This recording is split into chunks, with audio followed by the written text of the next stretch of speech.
The blood on Zara Anderson's wedding dress had long since dried to rust, but the stains remained, much like the whispers that followed her through the dusty streets of Golden, Colorado in the scorching summer of 1876. She walked with her head held high despite the sideways glances and the sudden hush that fell over conversations when she passed. 3 months had gone by since that terrible day, yet the good people of Golden seemed determined never to let her forget. The general store owner's wife clutched her daughter closer when Zara approached the counter. The banker averted his eyes. Even the children playing in the street were pulled aside by nervous mothers who whispered warnings about damaged women and ruined reputations. Zara had learned to ignore most of it. She had survived worse than gossip. She had survived Marcus Hamilton, the man who was supposed to have been her husband, the man who had tried to kill her, when she discovered his real occupation as a cattle rustler and claim jumper. The marshal had shot Marcus dead right there in the church, his blood mixing with hers on the white lace her mother had sewn with such hope. Self-defense. The marshal had ruled, after Marcus had attacked her at the altar when she refused to say her vows after learning the truth just minutes before the ceremony. Now she lived in a small room above the laundry where she worked 16 hours a day, her hands raw from lye soap and scalding water. Her father had disowned her for the scandal. Her mother cried but did nothing. The few friends she had possessed melted away like snow in spring. Damaged goods, they called her. Soiled. Unlucky. A woman who had brought death to her own wedding. The July sun beat down mercilessly as Zara carried a basket of clean linens toward the boarding house. Sweat trickled down her spine beneath her faded blue dress. She was 22 years old, and her life felt as parched and barren as the Colorado plains during a drought. She did not notice the stranger watching her from outside the saloon until she nearly walked into his horse. "Pardon me, miss," a deep voice said, rich with concern rather than reproach. Zara looked up into the kindest pair of green eyes she had ever seen. The man was tall, broad-shouldered, with sun-bronzed skin and dark hair that curled slightly at his collar. He wore dusty trail clothes and a worn leather vest, and his hands as he steadied his horse were calloused and capable. A cowboy, clearly, though something in his bearing suggested he was more than just a drifter. "My fault," Zara said quickly, stepping back. "I was not watching where I was going. No harm done." He smiled, and it transformed his whole face, crinkling the corners of those remarkable eyes. "I am Jackson Irving. Just arrived in town looking for work. Heard there might be ranches hiring in these parts." "There are several," Zara said, unsure why she was continuing the conversation when she should simply move along. "The Triple Creek is the largest, about 5 miles north. The Rocking M is west of town. Both are usually looking for capable hands. Much obliged for the information, miss." "Anderson, Zara Anderson." She waited for the recognition, for the warmth in his eyes to cool, but Jackson Irving simply tipped his hat. "Pleasure to make your acquaintance, Miss Anderson. I hope we will meet again." Before she could respond, he had mounted his horse with easy grace and ridden off, leaving Zara standing in the street with her basket of linens and a strange flutter in her chest that felt dangerously close to hope. The flutter died that evening when she overheard the women at the boarding house. "Did you see that new cowboy talking to her? Someone ought to warn him. Poor man does not know what he is getting into. She is trouble, that one. Damaged goods. No decent man would have her now." Zara's hands trembled as she hung the last of the sheets. She had thought she had grown numb to such talk, but apparently she still had the capacity to hurt. She finished her work in silence and returned to her tiny room, where she sat by the window and watched the stars emerge over the mountains. She did not expect to see Jackson Irving again. Men like him, Good men with prospects did not waste time on women with ruined reputations. But 2 days later, he walked into the laundry carrying a shirt that looked cleaner than half the items she received. "Needs washing," he said, his eyes twinkling. Zara glanced at the shirt, then back at his face. "It looks freshly laundered. Does it? Well, perhaps I just wanted an excuse to see you again." Heat crept into her cheeks. "Mr. Irving, I do not know what you have heard about me, but I should tell you that I am not. That is, people in this town. People in this town talk too much and think too little," Jackson said firmly. "I heard the gossip, heard several versions actually. Not a single person who spoke ill of you could look me in the eye while doing it.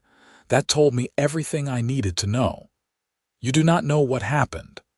I know that you are here, working hard and holding your head high despite folks treating you shamefully. I know that you helped me when you could have just walked past. I know that you have sad eyes but a strong spine." He leaned against the counter. "I would like to know more if you will let me." "Why?" The word came out as a whisper. "Because in the 3 days I have been in Golden, you are the only genuine person I have met. Because when you smiled at my horse, just for a second before you caught yourself, it was the most beautiful thing I have seen in this territory." He paused. "Because something in my gut tells me you are worth knowing, Zara Anderson." No one had spoken to her with such openness, such warmth since before the wedding.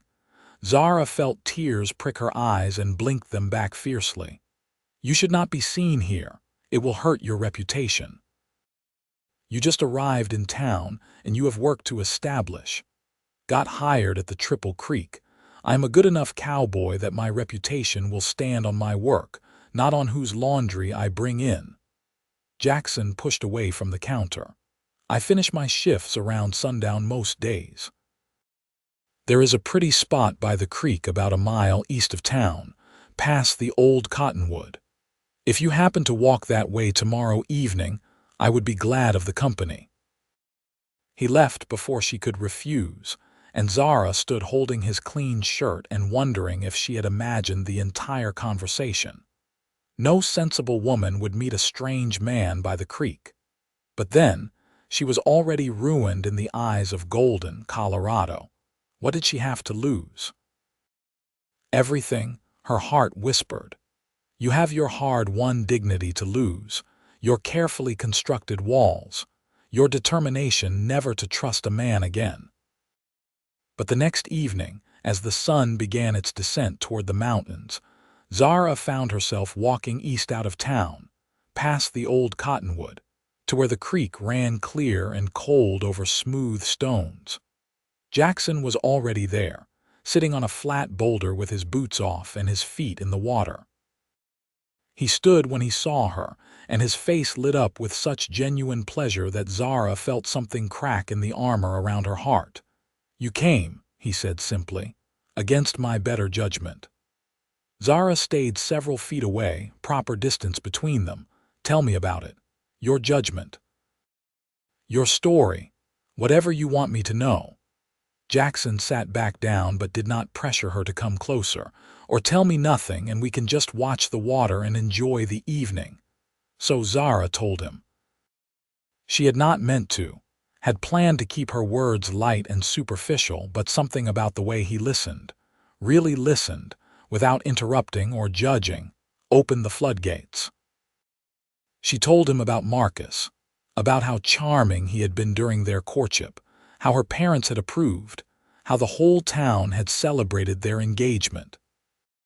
She told him about the stranger who had pulled her aside just before the ceremony, a ranch owner from 2 counties over who recognized Marcus as the man who had stolen his cattle and jumped his claim.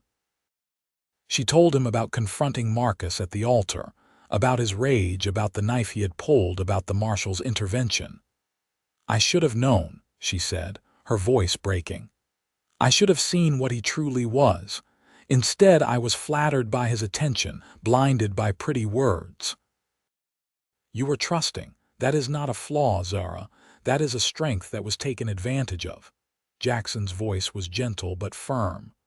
"The fault lies with the man who deceived you, not with the woman who believed in good faith.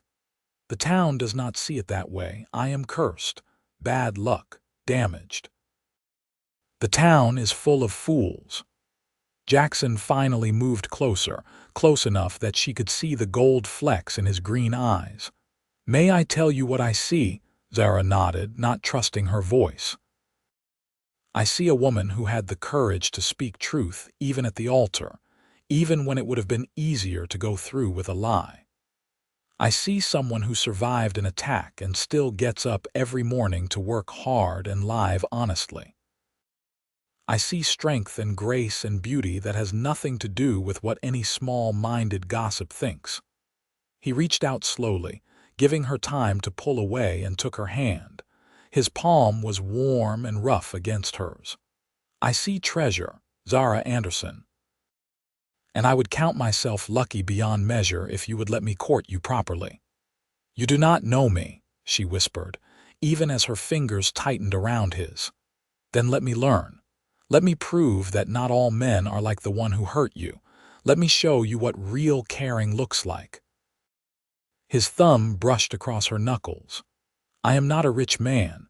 I am a cowboy who is good with horses and cattle, who has saved enough to maybe start my own small spread someday. I cannot offer you fancy things. But I can offer you honesty and respect, and the promise that I will never raise a hand to you in anger, never deceive you, never give you cause to doubt my word." Zara had built walls so high around her heart, had sworn never to let another man close enough to hurt her. But Jackson Irving was not asking for her heart, not yet. He was asking only for a chance, and there was such sincerity in his eyes that she found herself wanting to take the risk. "I walk here most evenings," she said softly. "If you happen to walk here too, I would not object to the company." His smile could have lit the darkening sky. "Then I will see you tomorrow, Miss Anderson." True to his word, Jackson was there the next evening, and the next, and the next. They talked as the summer days grew longer and the creek ran lower in the heat. He told her about growing up in Texas, about losing his parents to fever when he was 18, about working his way north through various ranches, learning the trade and saving his money. She told him about her childhood in Golden, about her love of reading, about the garden she had once kept before scandal made her unwelcome in her own family home. He never pushed for more than she was willing to give.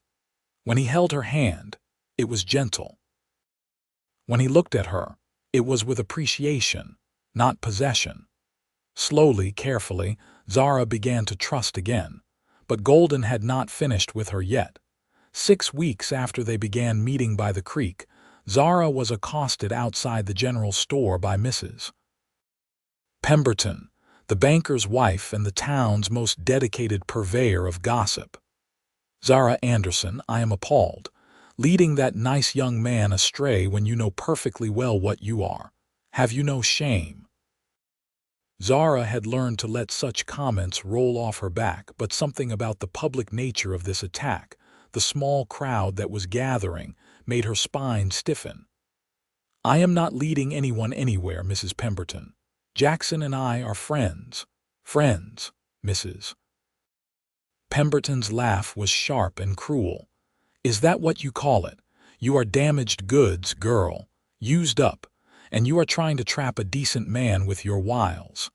That is enough." The quiet authority in Jackson's voice cut through the growing murmur of the crowd. He had appeared seemingly from nowhere, and now he stepped close to Zara's side. "Mrs. Pemberton, I believe you owe Miss Anderson an apology." "I certainly do not. I am simply trying to protect you from making a terrible mistake, Mr. Irving. This woman is not fit for proper society." "This woman," Jackson said, his voice hard as iron, "has more integrity in her little finger than most of this town has collectively. She has done nothing wrong, yet you treat her as a criminal. The only people making terrible mistakes here are those who judge without knowledge and condemn without cause. You are defending her." Mr. Pemberton had joined his wife, his face red with indignation. "Young man, you are new here. You do not understand what happened." "I understand perfectly. Miss Anderson nearly married a criminal who deceived her. When she learned the truth, she had the courage to refuse him, and he attacked her for it. She is the victim in this scenario, yet you have all decided to punish her for it. What sense does that make?" The crowd had grown silent. Several people looked ashamed. Others looked stubborn. "It is unseemly," Mrs. Pemberton insisted, though her voice had lost some of its certainty. "A woman involved in such violence, such scandal." "A woman who survived," Jackson corrected. "And I will tell you all right now, so there is no confusion.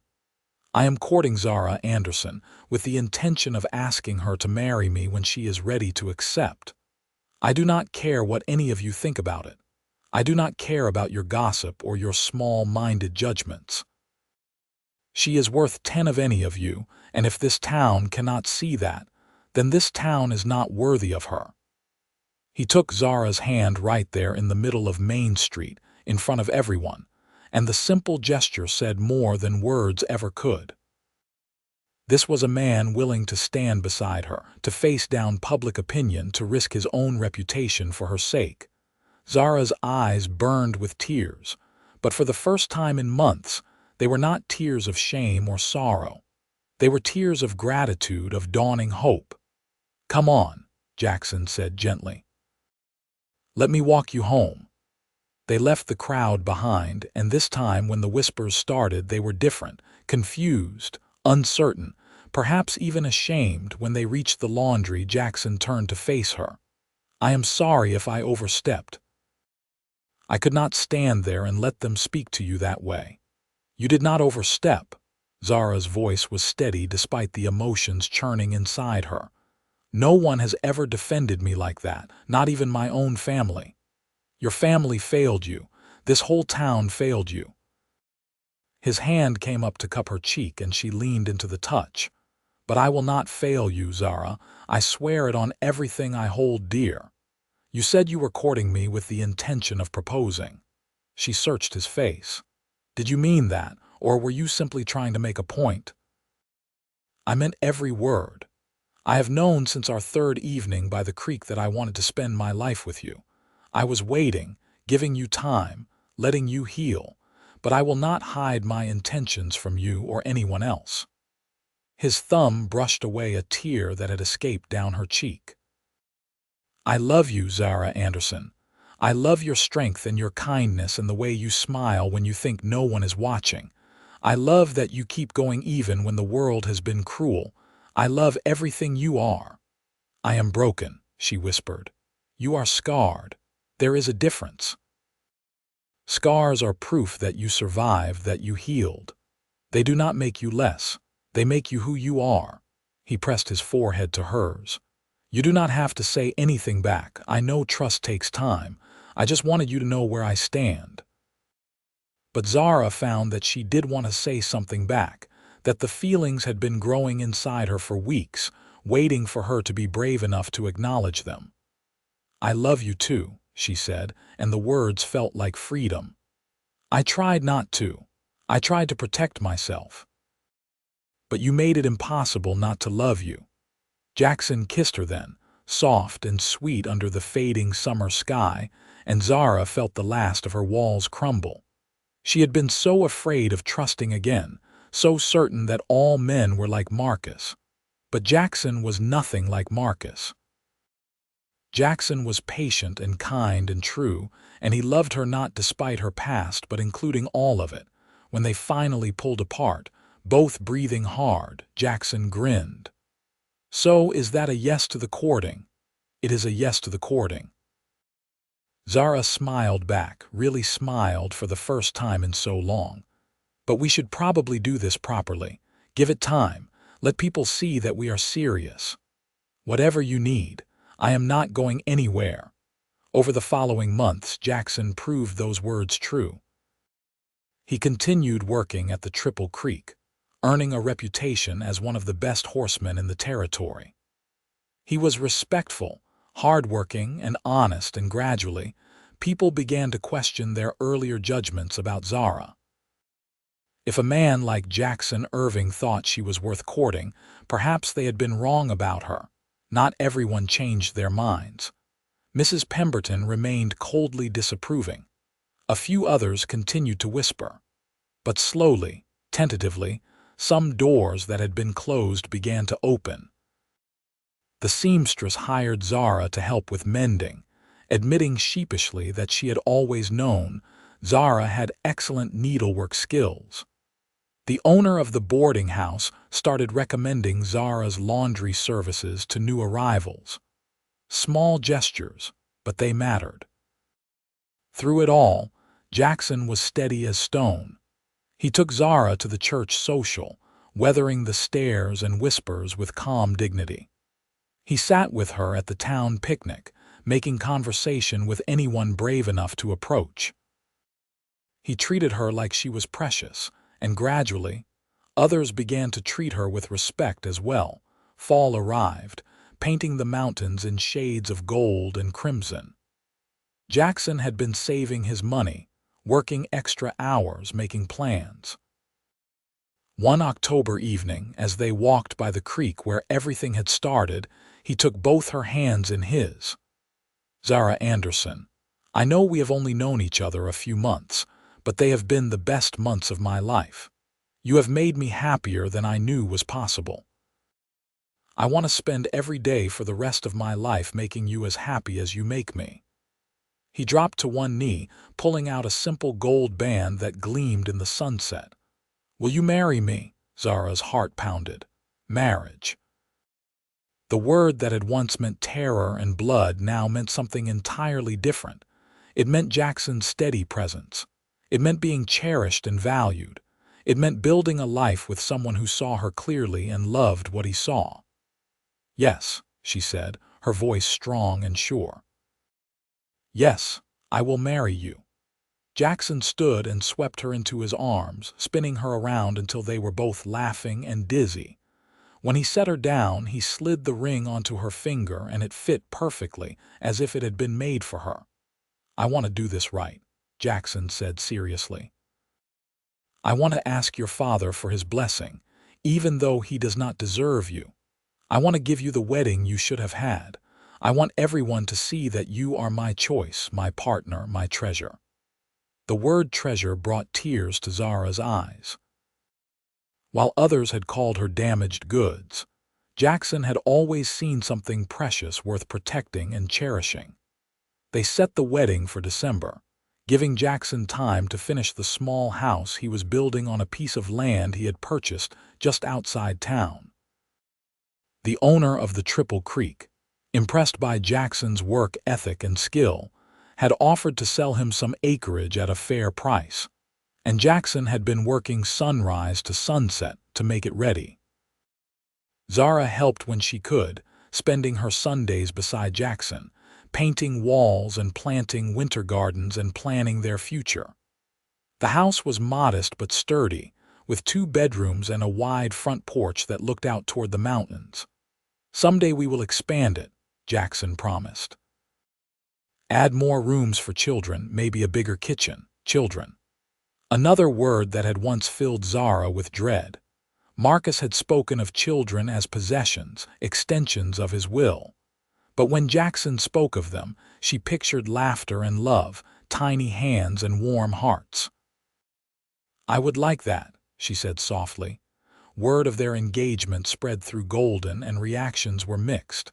Some people were genuinely happy for them. Others remained skeptical. And a few, like Mrs. Pemberton, were outright hostile. "That poor man does not know what he is getting into," she announced at the general store, loud enough for half the town to hear. "Mark my words, that marriage will end in tragedy, just like the last one almost did." But for every harsh word, there was a kind one.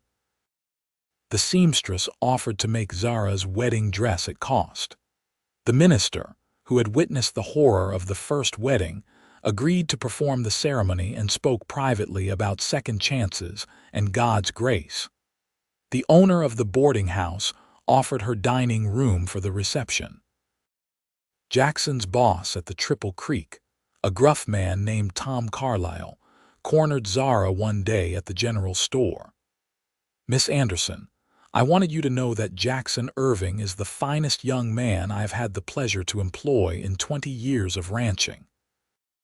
He works hard, treats the animals with respect, and has never spoken an unkind word about anyone, not even those who gossip about you both."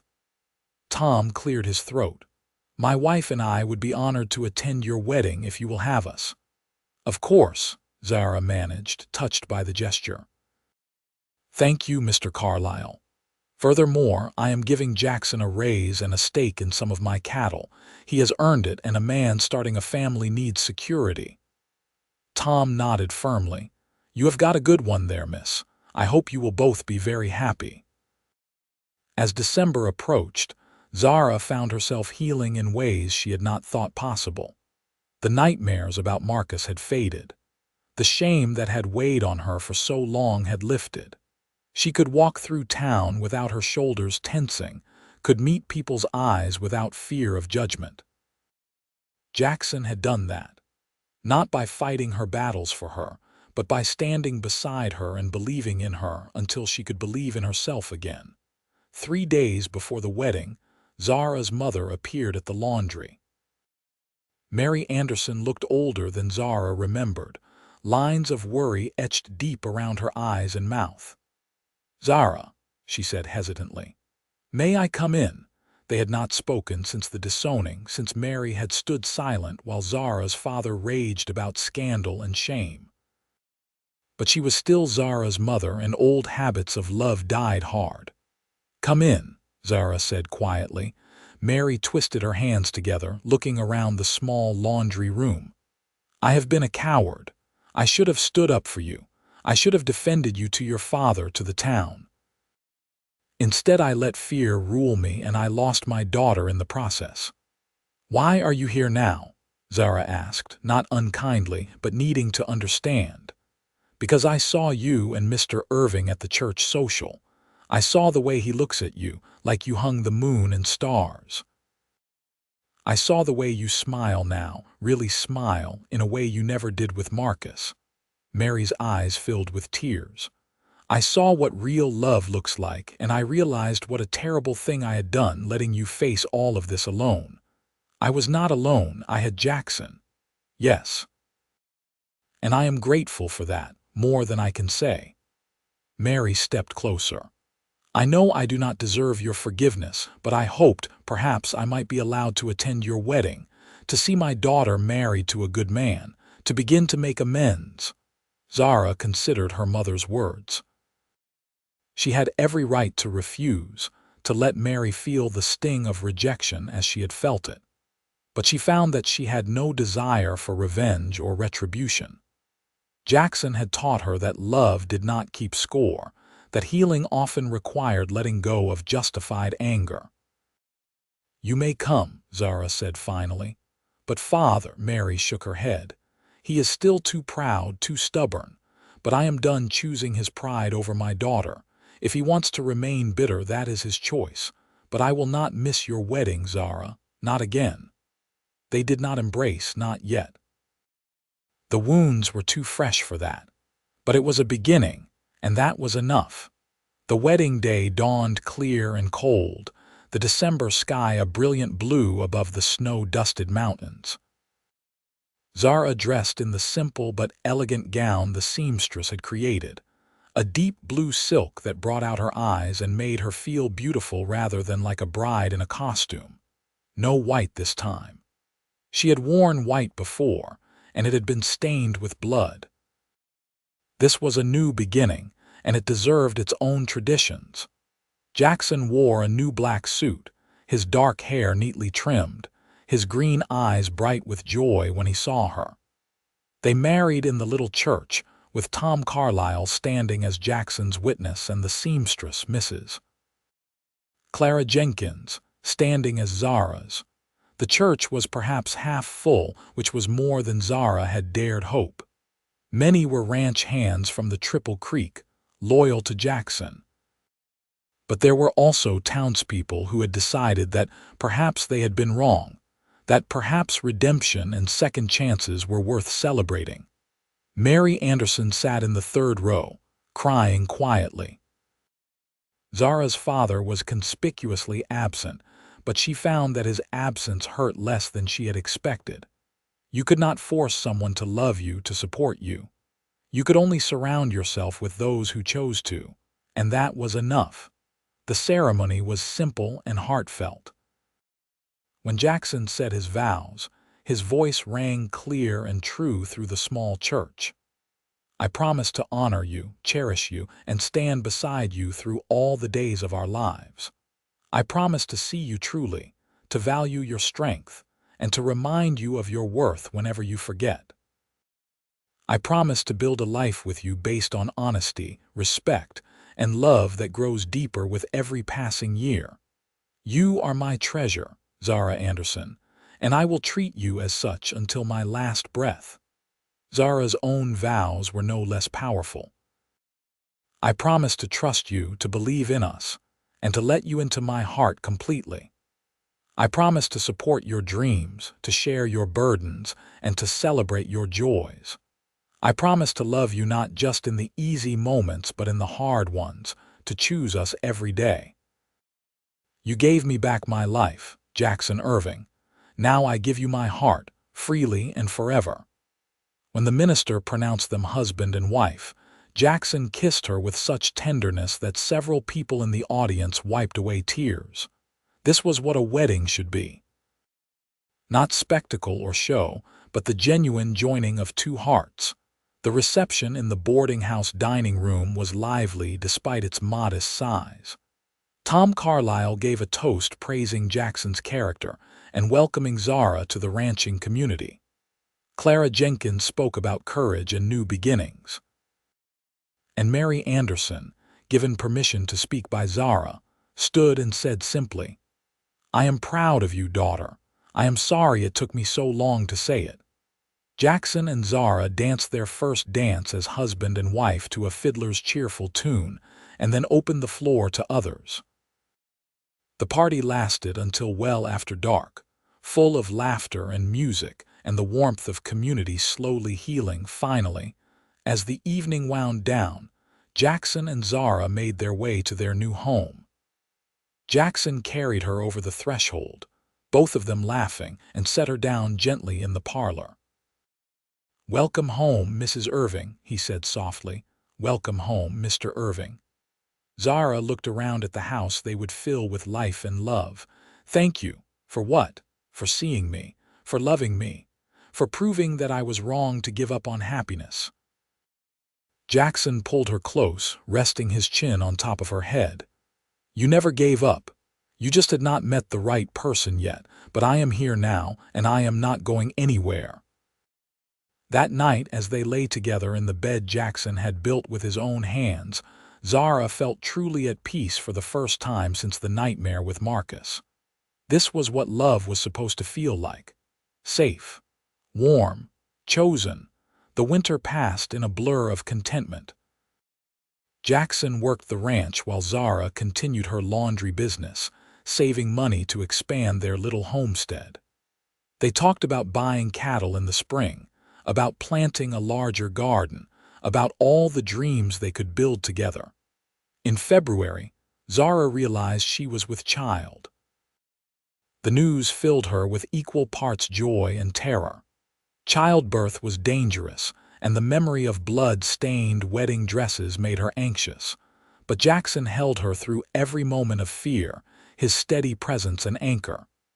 You are strong, Zara, stronger than you know. And I will be right here, every step of the way. As her belly grew through the spring and summer, so did the acceptance of the townspeople. It was hard to maintain cruel gossip about a woman who was clearly loved and cherished, who worked hard and treated everyone with kindness despite how she had been treated. Mrs. Pemberton remained coldly aloof, but even she stopped her open hostility. The tide had turned, and Zara Irving née Anderson was no longer the town scandal. She was simply a young wife preparing for her first child. In October, almost exactly a year after Jackson's proposal, Zara went into labor. It was long and difficult, and there were moments when she was certain she would not survive. But Jackson never left her side, holding her hand, encouraging her, believing in her when she could not believe in herself. And when their son was finally born, red-faced and screaming with healthy lungs, Zara held him and cried tears of pure joy. "What should we name him?" Jackson asked, his voice thick with emotion as he looked at his son. "James," Zara said without hesitation. "James Irving, after his father." "My name is Jackson, not James. I know, but you gave me back my life. Naming our son after you seems the least I can do to honor that." She smiled up at her husband. "Unless you object." "I do not object. James Irving it is." Jackson kissed her forehead. "You did it, treasure. You were so brave." The months that followed were exhausting in the way that new parenthood always is, full of sleepless nights and constant demands. But they were also full of wonder. James was a healthy, happy baby, and watching Jackson with their son filled Zara's heart to overflowing. Jackson was a natural father, patient and playful. He sang to James in a surprisingly good voice, made silly faces to provoke smiles, and walked the floor at night when the baby was fussy so Zara could rest. "You are going to spoil him," Zara warned with a smile as she watched Jackson bounce a giggling James on his knee. "Good. He should be spoiled, at least a little. Loved children grow up knowing their worth." As James grew from infant to toddler, the Irving homestead grew as well. Jackson's stake in Tom Carlyle's cattle had paid off handsomely, and they were able to buy more land, more livestock. What had started as a modest cowboy's dream was becoming a thriving small ranch. They hired 2 ranch hands to help with the work, young men who treated Zara with respect and admiration. She had become something of a legend in the area, the woman who had survived scandal and rebuilt her life through sheer determination. When James was 2, Zara discovered she was expecting again. This pregnancy was easier than the first, perhaps because she knew what to expect, perhaps because she was no longer carrying the weight of fear and shame. Their daughter arrived on a beautiful May morning in 1880, with much less drama than her brother's birth. She had Jackson's green eyes and Zara's dark hair, and they named her Rose after Zara's grandmother. With 2 small children and a growing ranch, life was busy and full. Some days, Zara fell into bed exhausted, but even in her weariness, she was happy. This was the life she had dreamed of, the family she had yearned for. Golden had changed in the 4 years since her first disastrous wedding day. Or perhaps Zara's position in it had changed. She was no longer damaged goods, whispered about in corners. She was Mrs. Irving, respected ranch wife, mother of 2, pillar of the growing community. She and her mother had rebuilt their relationship slowly. Mary was a devoted grandmother, visiting often to help with the children. Zara's father had never relented, had died 2 years earlier without ever reconciling with his daughter. Zara had grieved, but not for the father he was. She had grieved for the father he could have been, should have been. "You ever regret it?" Jackson asked her one evening as they sat on the porch, watching James and Rose play in the yard while the sun set over the mountains. "Marrying me, tying yourself to someone who will probably never be rich or important." Zara turned to look at her husband, this man who had saved her in every way a person could be saved. His face was weathered from years of outdoor work, his hands calloused and scarred. But his eyes were still kind, his smile still warm, and his love still as steady as the day he had first declared it. "I regret nothing," she said firmly. "You gave me everything that matters. Love, family, respect, a home. We may not be rich in money, but we are rich in all the ways that count." They used to call you damaged goods, Jackson said softly. I know, but you called me your treasure, and you loved me until I believed it too. She took his hand, lacing their fingers together. That is the difference between a man who truly loves and one who only wants to possess. You saw my worth when I could not see it myself. They sat in comfortable silence, watching their children play, watching the sky turn brilliant shades of orange and pink. This was peace. This was contentment. This was the happy ending Zara had stopped believing in but had found anyway. In 1882, when Zara was 28 and Jackson 30, they welcomed another child, a son they named Thomas after Jackson's mentor, Tom Carlyle, who had passed away the previous winter. The ranch was prosperous now, one of the most successful in the area, built on Jackson's expertise with cattle and horses and Zara's careful management of their finances. They employed several ranch hands, treated them fairly, and earned loyalty in return. The house had been expanded twice, growing to accommodate their family and their success. But despite their prosperity, Jackson and Zara never forgot where they had started, never lost their humility or their kindness.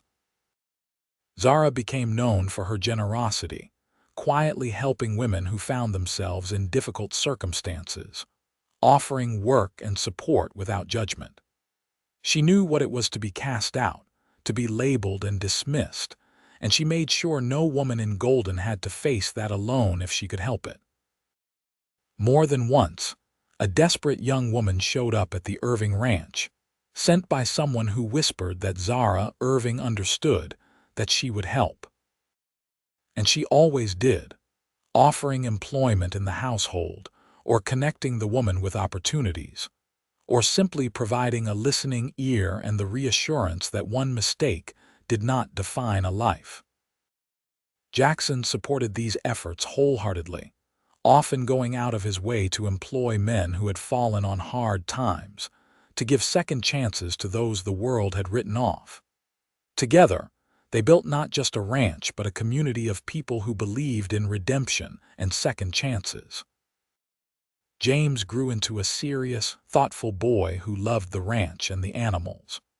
Rose was sunny and fearless, following her father everywhere and demanding to learn everything he knew about horses. Thomas was still too young to show much personality beyond a generally cheerful disposition, but he was healthy and happy, and that was enough. On their 5th wedding anniversary, Jackson took Zara back to the creek where he had first told her he wanted to court her. It looked much the same, the water running clear over smooth stones, the old cottonwood standing guard. You remember the first time we talked here? Jackson asked, pulling Zara close. I remember thinking you were either the bravest or most foolish man I had ever met, declaring your intentions to court the town scandal. Zara smiled at the memory. I am glad you were brave. I am glad you gave me a chance, glad you trusted me even when trust was hard. Jackson kissed her softly. You have made me happier than I ever dreamed possible, Zara Irving. Every day with you is a gift. Every day with you is an adventure, Zara countered. Who knew that marrying a cowboy would lead to all of this? A ranch, a family, a life beyond anything I imagined. We built it together. That is the important part. Not me rescuing you or you completing me, but both of us choosing each other every day and building something beautiful from that choice. They stood by the creek as the sun set, much as they had so many times before, and Zara reflected on the journey that had brought them here. She had been broken, yes, damaged by betrayal and violence and the cruelty of small-minded people. But she had healed, not by forgetting what happened, but by refusing to let it define her. Jackson had been part of that healing, but not all of it. She had done the hard work herself, choosing to keep going, to keep believing, to keep hoping. Jackson had simply loved her through it, had stood beside her and reflected back her own strength until she could see it for herself. That was the real treasure, she thought. Not being saved by love, but being supported by it. Not being completed by another person, but being encouraged to become fully yourself. The years continued to pass, bringing changes and challenges as all years do. There were hard winters and dry summers, cattle lost to disease and crops damaged by hail. There were childhood illnesses that terrified Zara until they passed, and close calls that reminded them both how precious and fragile life could be. But there were also triumphs. James's first successful horse training at age 10. Rose's quick mind for numbers that made her invaluable in managing the ranch accounts. Thomas's gentle way with injured animals, healing a broken bird's wing with infinite patience.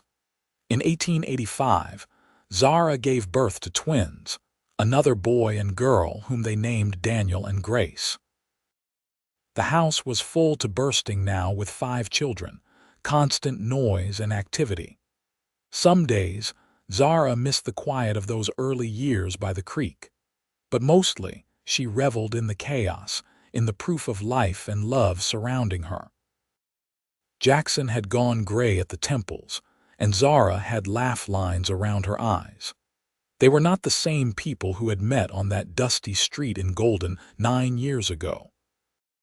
They had been shaped by time and experience, by joy and sorrow, by the daily work of loving each other and raising children and building a life.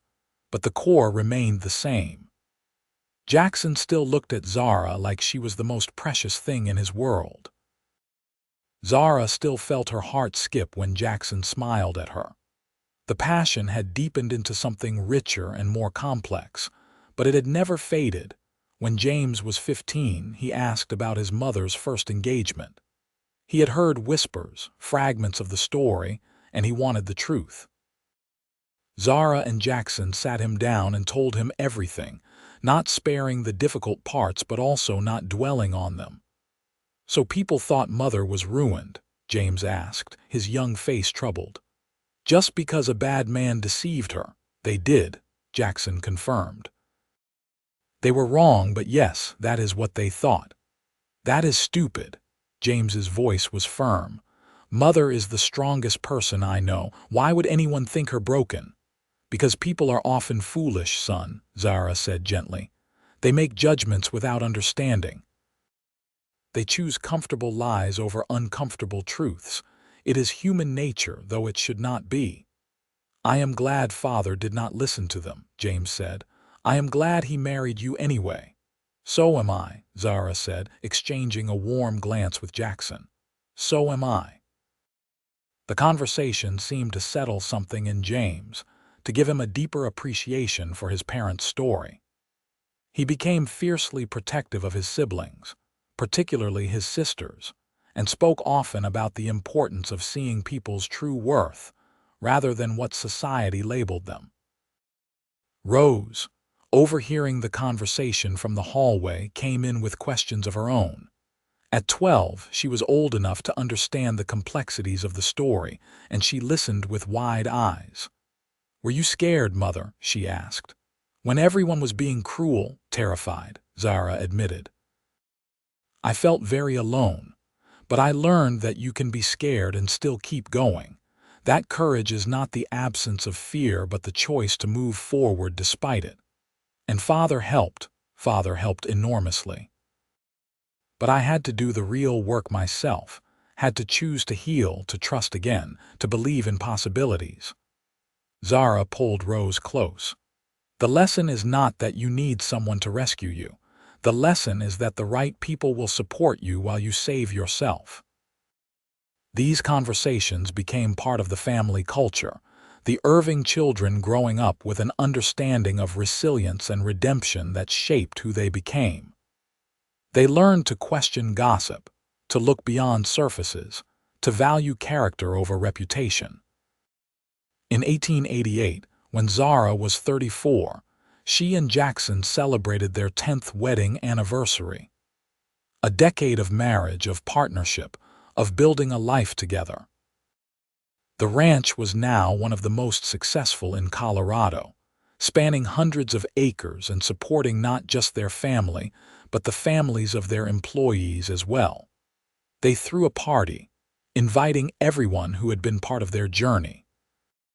Clara Jenkins came, now retired from her seamstress work, but still spry and sharp. Mary Anderson came, a proud grandmother who had long since reconciled fully with Zara. Ranch hands past and present came, along with neighbors and friends from throughout the territory. Even Mrs. Pemberton came, though she still carried herself with stiff formality. She approached Zara during the party, and for a moment Zara braced for criticism. "Mrs. Irving," Mrs. Pemberton said formally, "I wanted to say that I was wrong about you, quite wrong. You have built an admirable life, and I regret my earlier judgment." It was not exactly an apology, but coming from Mrs. Pemberton, it was close enough.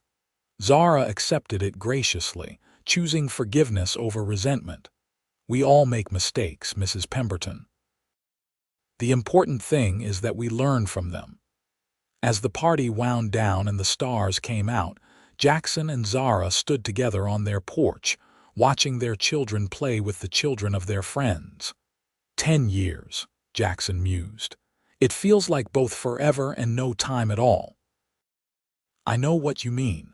Some days I can barely remember life before you.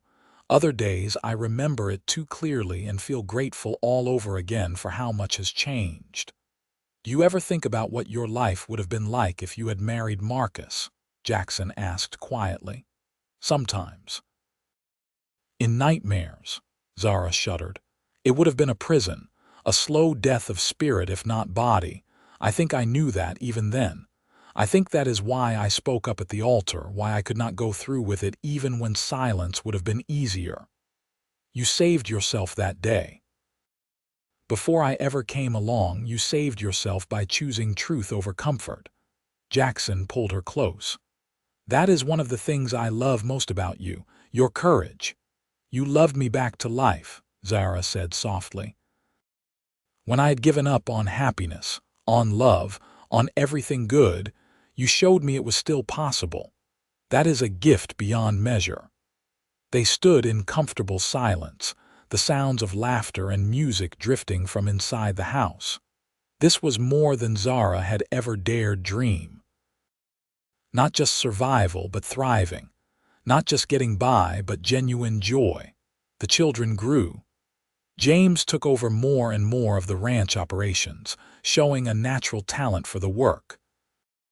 Rose divided her time between the ranch and her studies, showing an aptitude for learning that suggested she might be one of the first women in the territory to pursue higher education. Thomas was training to be a veterinarian, his gentle way with animals guiding his path. The twins, Daniel and Grace, were still young enough to be figuring out their interests, but they had time. Zara looked at her children and saw the best of herself and Jackson reflected in them. They were kind but strong, compassionate but not weak. They had been raised with love and discipline, with high expectations and unconditional support. They would go out into the world and make it better. She was certain of that. In 1892, James married a sweet young woman named Alice from a neighboring ranch, and Zara and Jackson became grandparents for the first time the following year. Holding her grandson, a tiny bundle named Jacob, Zara was overwhelmed with gratitude for the life she had built. This baby would never know scandal or shame. He would grow up secure in love, surrounded by family, never doubting his worth. That was the legacy she and Jackson had created, not just financial security but emotional wholeness. Rose did indeed pursue higher education, attending a women's college in Denver and eventually becoming a teacher. She married late, at 26, to a fellow educator who valued her mind as much as her heart. Thomas opened a veterinary practice in Golden, serving the ranching community with skill and dedication. The twins followed their own paths as well. Daniel into politics and Grace into medicine, both driven by a desire to help others that had been instilled in them from birth. Through all of it, Jackson and Zara remained the center, the foundation upon which everything else was built. They were not perfect. They argued sometimes, disagreed on decisions, struggled with the challenges that come with any long marriage. But they always came back to each other, always chose to work through problems rather than walk away. On their 20th anniversary in 1898, Jackson took Zara back to the creek one more time. They were both older now, Jackson's hair more gray than dark, Zara's figure fuller from bearing 5 children. But the creek was unchanged, still running clear over smooth stones. 20 years, Jackson said, shaking his head in wonder. When I rode into Golden that summer day, I had no idea my life was about to change forever. When I first saw you, I thought you were just another cowboy passing through, Zara admitted. I had no idea you were my future. Best decision I ever made talking to you that day. Best risk I ever took, courting you despite the gossip. Jackson took her hands, his grip still strong despite the years. You have been my partner in every sense, Zara. In building the ranch, raising our children, creating a life. I could not have done any of it without you. We did it together, Zara corrected. That is what makes it special. Not that you rescued me or I completed you, but that we chose to build something together, brick by brick, day by day. They sat by the creek as the sun set, talking about their children and grandchildren, about the ranch and the future. They talked about their hopes and dreams, some fulfilled and others still in progress. They talked about everything and nothing, the way couples who have been together for decades can. As darkness fell, Jackson stood and offered Zara his hand. Ready to go home, treasure? Zara took his hand and let him pull her to her feet. Always, as long as home is wherever you are. They walked back to the ranch hand in hand, much as they had walked together through 20 years of life. The house glowed with lamplight, full of family gathered for the anniversary celebration. Children and grandchildren, friends old and new, all there to celebrate the love story that had started with whispers and ended with treasure. Zara looked at Jackson, at the life they had built, at the legacy they would leave, and felt nothing but gratitude. The whispers had been wrong. She was not damaged goods. She had never been damaged goods. She had been wounded, yes, but wounds heal. She had been broken, yes, but broken things can be mended stronger than before, and Jackson had not rescued her. He had loved her. There was a difference. Rescue implied helplessness, passivity, waiting for someone else to fix what was broken. Love implied partnership, support, walking alongside someone while they fixed themselves. That was the real treasure, not in being saved but in being seen, in being valued, in being loved not despite flaws but including them, not as a project to fix but as a person to cherish. Inside the house, their children and grandchildren waited, ready to celebrate. Outside, the Colorado sky stretched vast and starry overhead, the same sky that had witnessed their first meeting, their first kiss, their wedding, and every day since. Zara Irving Anderson had been called many things in her life. Damaged goods, scandal, unlucky. But the only label that mattered, the only one she claimed, was the one Jackson had given her from the start, treasure. His treasure. And she had proven, through 20 years of love and partnership and building a life together, that she was exactly that. Not despite her past, but including all of it. Every scar, every struggle, every hard-won victory had shaped her into the woman she was, the woman Jackson loved, the woman who had built this beautiful, complicated, joyful life. And that, she thought as Jackson opened the door and light and love and laughter spilled out to greet them, was the very best treasure of all. The party lasted late into the night, full of toasts and stories and the warmth of family. When everyone finally left or retired to their rooms, Zara and Jackson sat alone on their porch one more time, watching the stars wheel overhead. "What are you thinking about?" Jackson asked softly. "About treasure," Zara said. "About how you saw what others could not. About how lucky I am that you rode into Golden that day." "I am the lucky one," Jackson insisted. "You made me better, Zara. You taught me what real strength looks like, what courage means, what love can build when given the chance." "We made each other better," Zara said firmly. "That is what real love does. Not complete or rescue, but challenge and support and inspire." They sat in comfortable silence, these two people who had found each other against the odds and built something beautiful from the ruins of scandal and shame. The whispers had faded long ago, replaced by respect and admiration. But even if they had not, even if people still gossiped, it would not have mattered, because Jackson had called her his treasure and Zara had learned to treasure herself. And that was the happiest ending of all.